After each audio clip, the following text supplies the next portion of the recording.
बात अब दिल्ली की करेंगे, जहां पर केजरीवाल सरकार अपना दूसरा बजट पेश करेगी और इस बार बजट में दिल्ली वालों को कई बड़ी राहत मिलने की उम्मीद है। सूत्रों के हवाले से खबर है कि केजरीवाल सरकार का बजट 45,000 करोड़ रुपए का हो सकता है। साथ ही बजट में वैट को कम किया जा सकता है। वैट की मौजूदा दर 12.5% है, जिसे घटाकर 5% किया जा सकता है। ऐसा वैट को एक समान करने के लिए किया जा रहा है। रेडीमेड गारमेंट्स, जूते, घड़ी पर वैट घट सकता है। नमकीन और मिठाइयां सस्ती हो सकती हैं। यह भी बताया जा रहा है कि इस बार पूरे बजट का 25% हिस्सा एजुकेशन के लिए दिया जा सकता है। इसके अलावा पब्लिक ट्रांसपोर्ट को बेहतर बनाने के लिए बजट को बढ़ाया जा सकता है। केजरीवाल सरकार 3,000 मोहल्ला सभाओं को साफ सफाई के लिए अलग से फंड दे सकती है। दिल्ली के गरीब लोगों को सस्ता और भरपेट खाना देने के लिए आम आदमी पार्टी कैंटीन के तहत 50 करोड़ रुपए का बजट देने की उम्मीद है। अब अपना दूसरा बजट पेश करने जा रहे मनीष सिसोदिया से बात की हमारे संवाददाता पंकज जैन ने।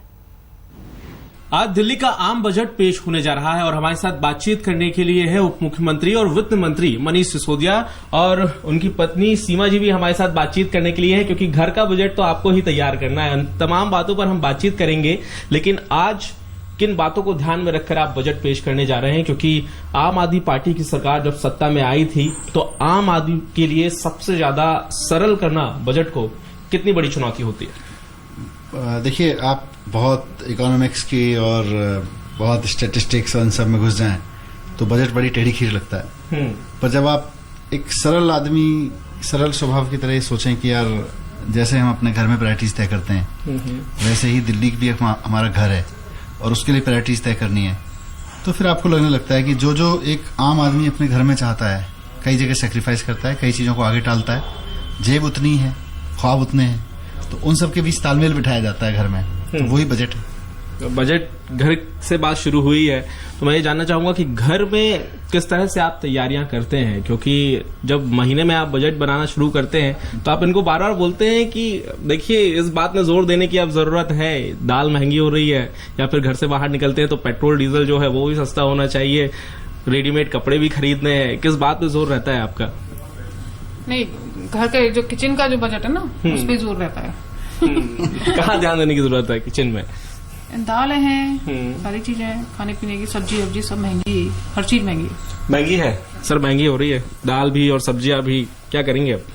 बिल्कुल, इन सब पे काम करने की जरूरत है और हमारी सरकार की पूरी कोशिश है कि आम आदमी के जो ख्वाब हैं कि बहुत लिमिटेड कमाई है सबकी और उन सब में सबको घर चलाना है, अपने ख्वाब पूरे करने हैं, तो उनके लिए संसाधन उपलब्ध हो सकें, बच सकें, पूरी दिल्ली में माहौल बन सके।